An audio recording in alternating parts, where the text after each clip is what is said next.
reunidos em nome do Pai, e do Filho, e do Espírito Santo. Amém. Então, vamos a mais um bate-papo a respeito da obra de São Boaventura, né? Hoje nós vamos falar um pouquinho também de uma obra do Eric Feiglin, né, que é Ordem e História. Nós já lemos alguma coisa na aula passada. Vamos falar um pouquinho dessa obra aqui. Nós estamos na introdução, né? Tá?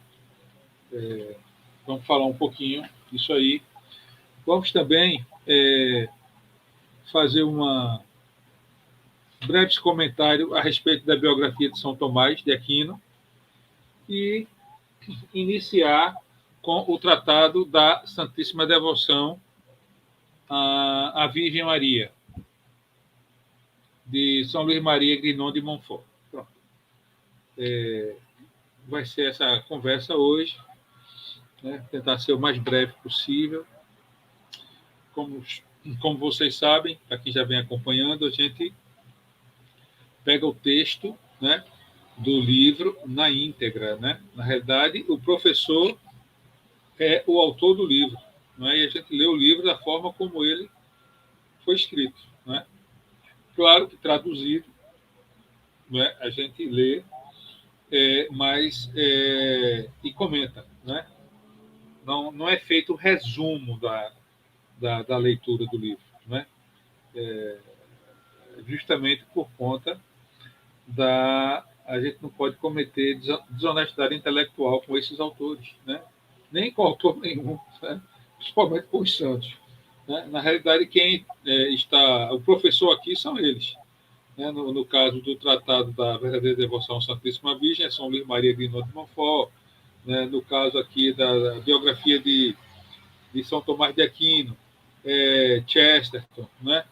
No caso aqui do livro Ordem e História, né? Israel e a Revelação, Eric Feiglin. Então a gente lê o texto, né? E vai tentando, na medida do possível, explicar o que está se dizendo ali, né? Então, essa é a didática, essa é a forma que a gente encontrou de utilizar de maior honestidade possível e tentar também ser o mais claro possível, ok? Então, vocês não estranhem também que, vez por outra, eu vou tomar um golinho aqui, uma taça de vinho, né? Isso aqui é um bate-papo também, informal, né? Não tem nada, digamos assim, de muita formalidade, de formalidade nenhuma, né? A gente está aqui conversando, eu estou aqui num papel de facilitador, eu e Regina, né? E a gente tenta fazer esse trabalho aqui para, na realidade, evangelizar, tentar mostrar para as pessoas que existem essas obras e que elas, se quiserem se aprofundar, adquirir o livro ou pegar alguns PDFs que a gente deixa disponível aí para facilitar aí o entendimento e o conhecimento do nosso Deus Pai Todo-Poderoso. Ok?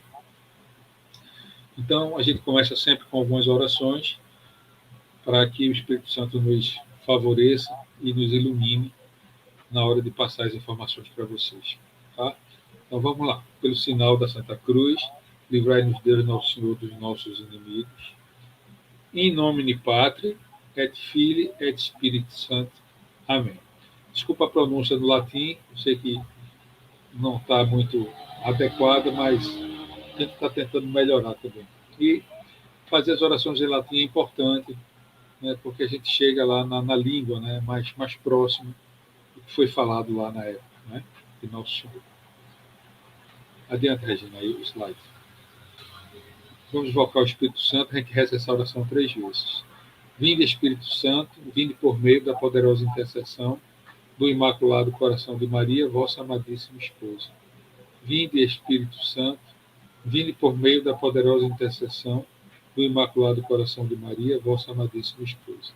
Vinde, Espírito Santo, vinde por meio da poderosa intercessão do Imaculado Coração de Maria, vossa amadíssima esposa.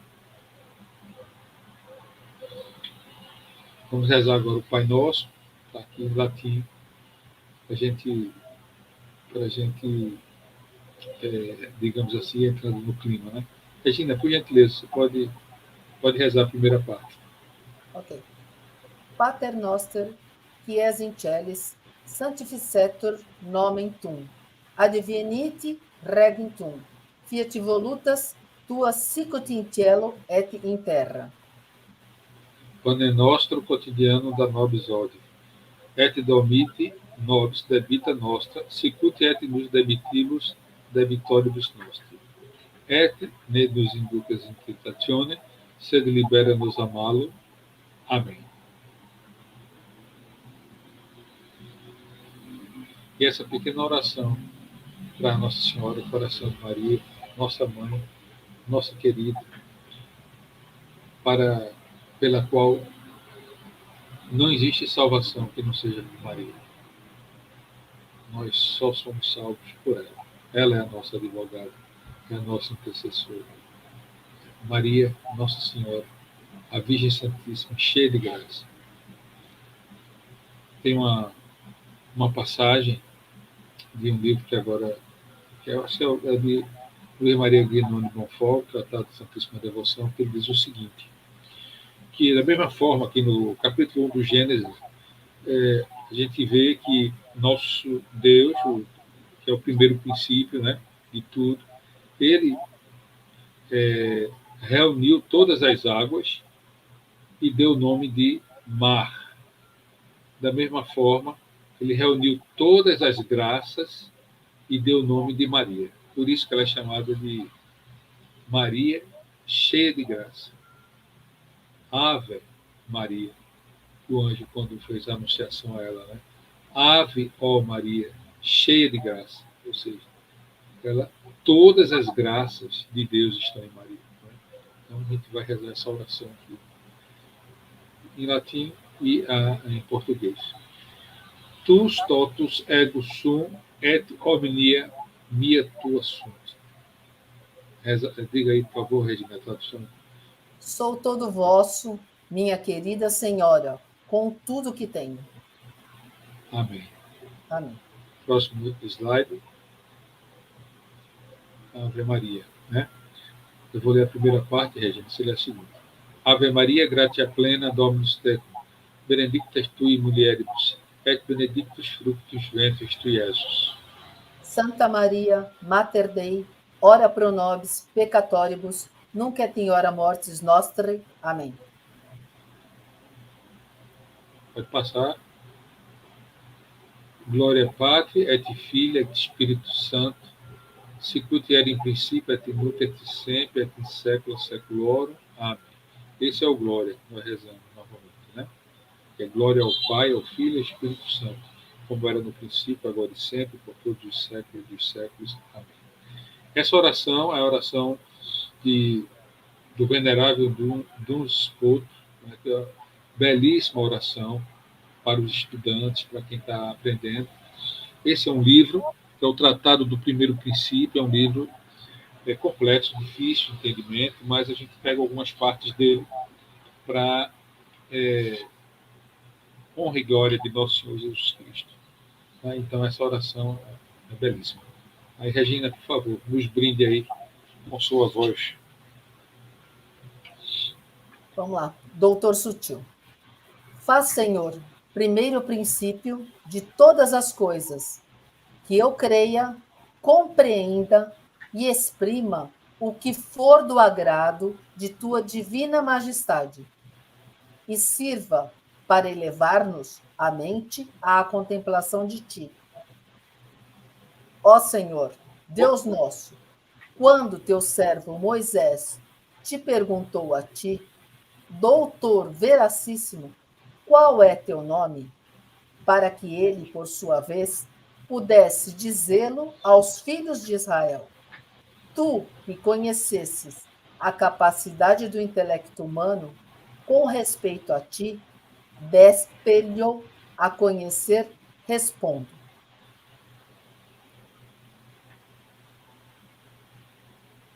Eu vou continuar a partir daí, Regina.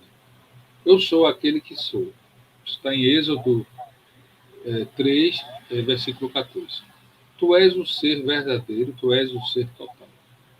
Isto que creio é o que, Se me fosse possível, gostaria eu de compreender.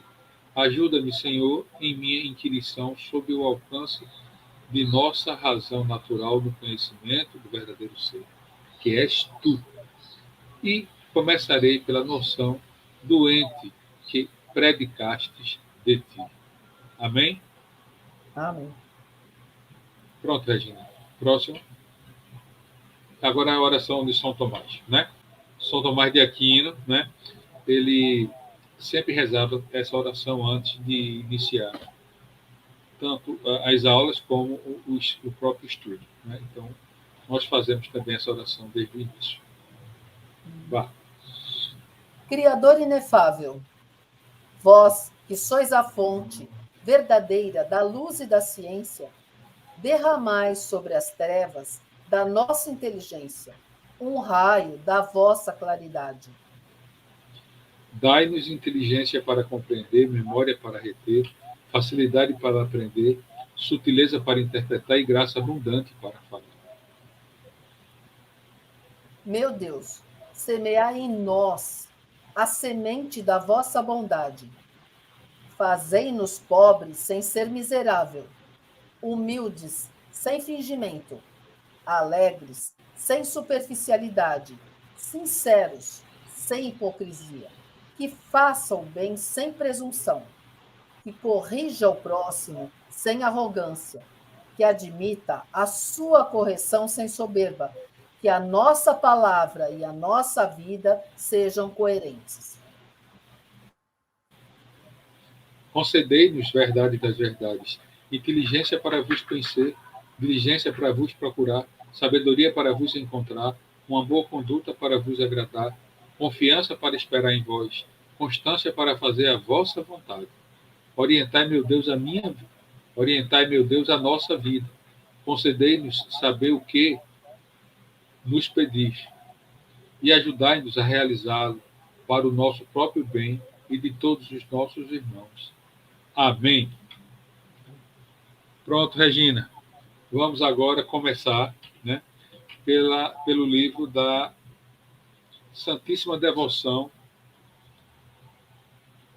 Tratado da Verdadeira Devoção à Santíssima Virgem, de São Luís Maria Grignon de Montfort. Esse livro, ele ficou escondido dos homens por mais de 100 anos. Né? O autor desse livro, São Luís, ele sabia que isso ia acontecer. Ele, inclusive, avisou que o demônio ia esconder esse livro, mas agora ele veio à tona, porque Maria agora precisa ser entendida e compreendida como de fato ela é. Caminho por onde toda a salvação acontece. Aí, Regina, eu queria que você lesse, começasse lendo essa parte aí, né? O artigo 2, consequências, terceira, consequências de 49 a 59. Né? Esse é o parágrafo terceiro. A gente não vai ler o parágrafo todo, a gente vai diminuir. É uma leitura empolgante, mas a gente tem que ir aos pouquinhos, infelizmente, porque tem muito assunto pela frente. A gente tem que se deliciar e se concentrar em tudo que Regina vai ler a partir de agora, tá certo? Não vai ser muito, mas vai ser suficiente para que nós conheçamos e amemos de forma imensa, Verdadeira. vou usar essa expressão, mais do que verdadeira, né? A Nossa Senhora, a Virgem Santíssima. Regina, pode ler, tá? Eu vou sair um pouquinho aqui, mas estou aqui. Okay. Eu vou só fechar a minha câmera por enquanto. Ok. Vamos lá, gente. Papel especial de Maria nos últimos tempos. Item 49. Por meio de Maria, começou a salvação do mundo, e é por Maria que deve ser consumada. Na primeira vinda de Jesus Cristo, Maria quase não apareceu, para que os homens ainda insuficientemente instruídos e esclarecidos sobre a pessoa de seu filho, não se lhe apegassem demais e grosseiramente, afastando-se assim da verdade. E isto teria aparentemente acontecido devido aos encantos admiráveis com que o próprio Deus lhe havia ornado a aparência exterior. São Dionísio, o Areopagita, o confirma numa página que nos deixou e em que diz que, quando a viu, tê-la-ia tomado por uma divindade, tal o encanto que emanava de sua pessoa, de beleza incomparável, se a fé em que estava bem confirmado não lhe ensinasse o contrário. Mas, na segunda vinda de Jesus Cristo, Maria deverá ser conhecida e revelada pelo Espírito Santo, a fim de que por ela seja Jesus Cristo conhecido, amado e servido.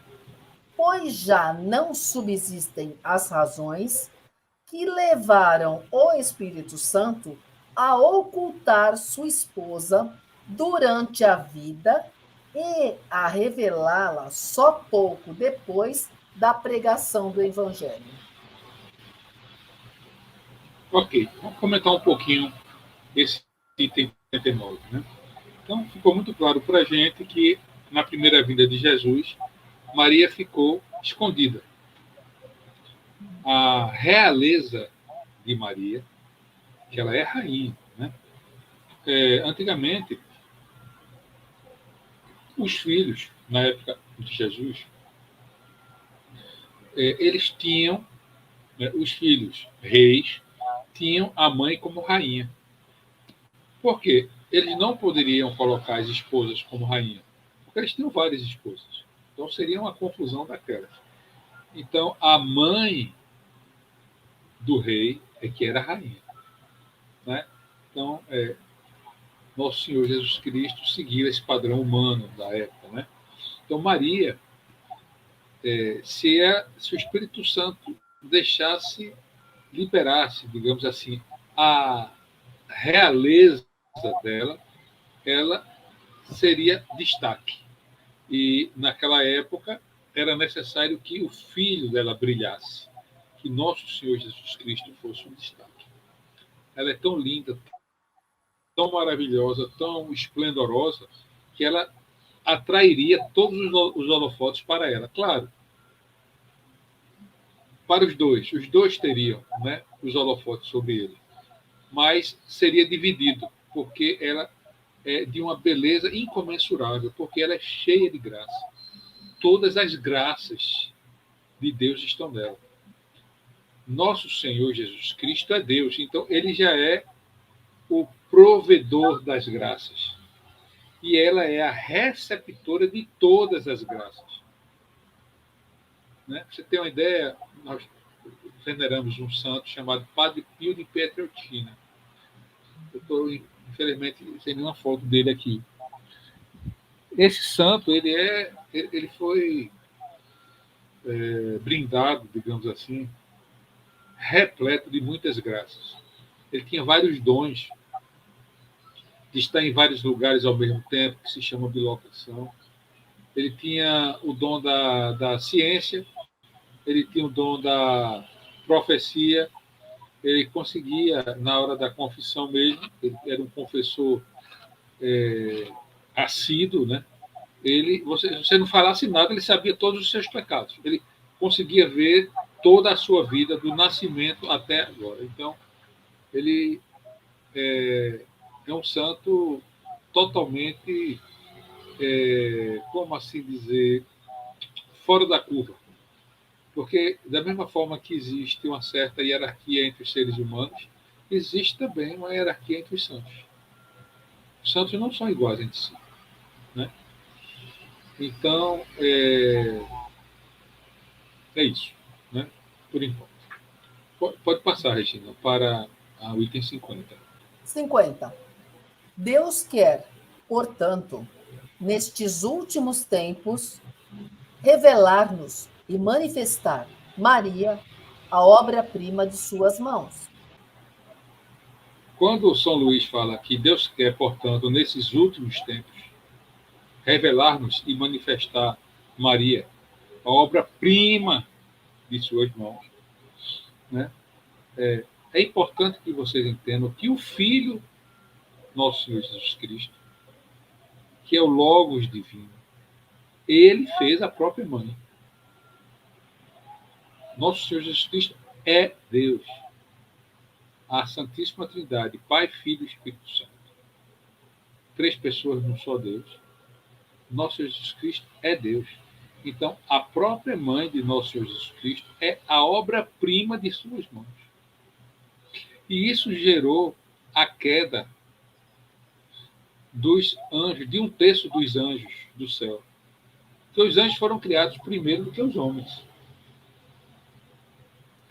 E a rebeldia desse um terço dos anjos liderado por Lúcifer, né, fez com que eles caíssem. O que gerou a queda foi a não aceitação, foi a soberba.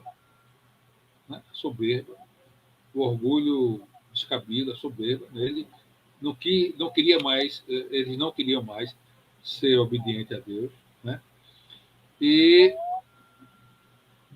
diz a doutrina, né, diz a teologia, que o motivo da soberba, da falta de obediência a Deus, é que Deus disse para Lúcifer e os anjos que nosso Senhor Jesus Cristo se encarnaria homem numa mulher, e esta mulher estaria acima deles, acima de todos os coros angélicos. Essa mulher é a segunda pessoa depois da Santíssima Trindade. Depois de Deus Pai, Deus Filho e Espírito Santo, a primeira hierarquia é Maria. Depois dela que vem os anjos e nós. Nós, que eu digo, os seres humanos, os santos, né, que hoje estão no céu empíreo, que são três céus, né? O empíreo, o cristalino, que é o céu das águas, e o firmamento, que é esse que nós vemos. O cristalino e o empíreo nós não vemos. Né? Os santos estão no empíreo. Né? Assim como o paraíso, ele está na última montanha depois do purgatório. Tá? No último nível do purgatório, aí vem o paraíso, que é de onde saem as almas que não se perderam. Né? O purgatório faz parte do céu. Né? Então, as almas que morreram, que não se perderam, que não foram para o inferno, elas estão no purgatório. Mas o purgatório, ele tem várias camadas. A última camada do purgatório fica anexa, digamos assim, com o paraíso, né? Que é para onde vão os santos. Né? Então, só para que vocês tenham uma dimensão aí espacial, né, do que a gente está dizendo. Ok? Regina, então, obra-prima de suas mãos, né? Deus quer, portanto, nesses últimos tempos, revelar-nos e manifestar Maria, a obra-prima de suas mãos. Obra-prima. Não é? E, assim, só para aproveitar, já que estamos falando de obras, obra-prima da criação, nós, seres humanos, somos o resumo de todas as maravilhas criadas por Deus. Goethe tem um dizer que eu acho muito interessante. Diz assim: se o olho não fosse parente do sol, ele não conseguiria ver a luz. Né? Isso é um dito, né, de Goethe, né, poeta famoso. Né? Então, pode continuar, Regina. Primeiro, né? Isso. Primeiro, porque ela se ocultou neste mundo e, por sua humildade profunda, se colocou abaixo do pó, obtendo de Deus, dos apóstolos e evangelistas não ser quase mencionada. Número 2. Porque sendo a obra-prima das mãos de Deus, tanto aqui embaixo, pela graça, como no céu, pela glória, ele quer que, por ela, os viventes o louvem e glorifiquem sobre a terra. Número 3. Visto ser ela a aurora que precede e anuncia o sol da justiça, Jesus Cristo deve ser conhecida e notada para que Jesus Cristo o seja. Número 4. Pois que é a via pela qual Jesus Cristo nos veio a primeira vez, ela o será ainda na segunda vinda, embora de modo diferente.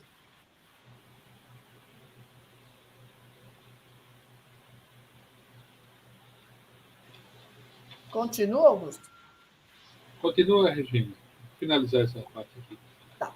Número A 5. gente pode até comentar depois. Tá A bom. gente pode até comentar depois cada artigo, mas vamos ler até o finalzinho, até o 7. Ok. Número 5. Pois que é o meio seguro e o caminho reto e imaculado para se ir a Jesus Cristo e encontrá-lo plenamente, é por ela que as almas, chamadas a brilhar em santidade, devem encontrar. Quem encontrar Maria, encontrará a vida, conforme Provérbio 8:35, correto? Isso, correto. Isto é, Jesus Cristo, que é o caminho, a verdade e a vida. Jó 14:6. Mas não pode encontrar Maria quem não a procura, quem não a conhece. E ninguém procura, nem deseja o que não conhece. É preciso, portanto, que Maria seja, mais do que nunca, conhecida, para maior conhecimento e maior glória da Santíssima Trindade. Número 6. Nesses últimos tempos, Maria deve brilhar, como jamais brilhou, em misericórdia, em força e graça. Em misericórdia, para reconduzir e receber amorosamente os pobres pecadores e desviados, que se converterão e voltarão ao seio da Igreja Católica. Olha só que está fazendo uma afirmação. Eu vou ter que intervir um pouquinho aqui, nesse item 6. Olha só. Nesses últimos tempos, esse livro ele foi escrito em... A gente tem a data foi em 1846 ou 1847, né? Então, isso aqui foi quando o livro apareceu de volta. Né? Foi em 1847, que estudei pela primeira vez a vida e o espírito do venerável de Nônimo Foco. Ou seja, em 1846, esse livro já tinha aparecido. Mas ele é mais antigo do que isso. Só que, quando ele diz aqui que nesses últimos tempos, esse tempo agora que nós estamos vivendo, estão incluídos nesses últimos tempos. Tá? Então, esse livro ele é atual. Né? Então, é importante que a gente entenda, nós estamos lendo um livro que foi escrito, agora me escapa, a gente até ver direitinho, né? Mas ele reapareceu, né? Talvez até antes de 1800, né? Do século XIX, mas ele é aplicado para esse tempo que nós estamos vivendo. Na medida que a gente for lendo, vocês vão entender que ele é muito atual. Tá? Então, nesses últimos tempos, Maria deve brilhar como jamais brilhou, em misericórdia, em força e graça. Em misericórdia para reconduzir e receber amorosamente os pobres pecadores e desviados. Isso é um fato que está acontecendo e que irá acontecer. Ele não está condicionando, não. Ele está dizendo aqui, ó, que é em misericórdia para reconduzir e receber amorosamente os pobres pecadores e desviados que se converterão e voltarão ao seio da Igreja Católica. Tá? Então, assim, isso é uma afirmação, tá? Não é um condicional. Se isso, aquilo. Isso vai acontecer. Em força contra o inimigo de Deus. Os idólatras, cismáticos, maometanos, judeus e ímpios, empedernidos, que se revoltarão terrivelmente para seduzir e fazer cair, com promessas e ameaças, todos os que lhes forem contrários. Esses são os inimigos de Deus. É este rol que foi citado aqui. Né? Os idólatras, os cismáticos, os maometanos, os judeus, não são os judeus, não entendo aqui o povo judeu, tá? Não entendo aqui o povo judeu, é o judeu ímpio, né? Ele está falando aqui judeus e ímpios, mas são judeus ímpios, né? Empedernidos, os ímpios empedernidos, que se revoltarão terrivelmente para seduzir e fazer cair com promessas e ameaças. São esses aqui. Todos os que lhe forem contrários. Se você observar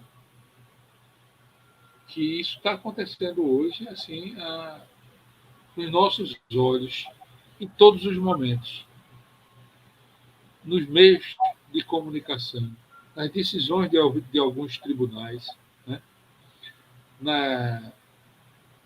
Nos movimentos do poder hoje posto no governo federal, no Congresso. Então, isso está acontecendo, isso é fato. Tudo isso que está escrito, que eu acabei de narrar aqui, está acontecendo exatamente agora, nesse momento. Ok? Deve, enfim, resplandecer em graça para animar e sustentar os valentes soldados e fiéis de Jesus Cristo que pugnarão por seus interesses. Tá? Nós. Né? Nós. Né?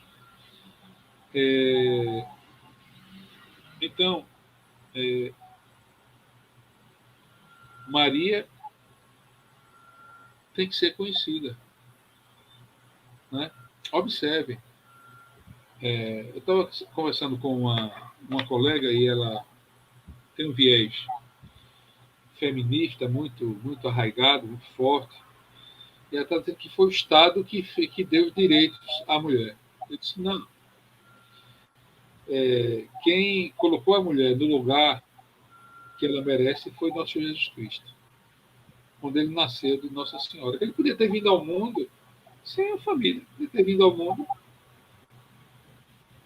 da maneira como ele quisesse vir. Né? Mas ele veio do ventre de uma mulher. A partir dali, toda mulher foi vista com outro olhar. Porque ele também ensinou que um filho no ventre de sua mãe, ali está também Deus. Porque Deus está dentro de nós. Nós não fomos feitos à imagem e semelhança dele. O Espírito Santo está agindo já ali dentro daquela criança. Então, todas as mulheres são, em essência, o ápice da criação. Então, se vocês querem mais valorização do que isso. Mas isso é um assunto para um ano de aula específico, né? Da importância de Maria na vida das mulheres. Vamos lá, Regina, item 7, por gentileza, para a gente finalizar aqui o tratado. Número 7.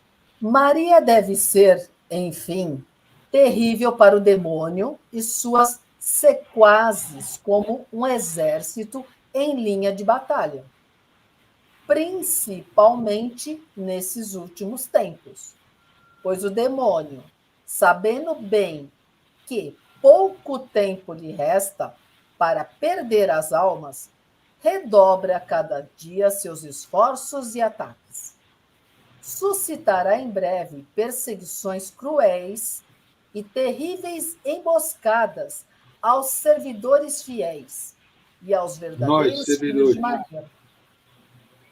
nós que queremos ser filhos de Maria. Uhum, exatamente. Suscitará em breve perseguições cruéis e terríveis emboscadas aos servidores fiéis e aos verdadeiros filhos de Maria, que mais trabalho lhe dão para vencer. É isso aí. Não tenhamos medo, porque nós somos um homem mortal, né? E Maria e o seu exército celeste está conosco. Sejamos filhos de Maria, de vontade própria, né? Porque nós já o somos a partir do momento que nós nos batizamos, a partir do momento que Deus deu a mãe dele para nós, na cruz, né? Não, nós já somos filhos de Maria, de fato e de direito. Queiramos ser, nos vejamos como tal, para que não temamos nada, para que a fortaleza nos invada e para que nós sejamos fortes o suficiente para vencer as intempéries que vão vir, que já estão aí, batendo a nossa porta. Ok? Pronto. Ficamos por aqui. Na próxima aula vamos falar a partir do item 51.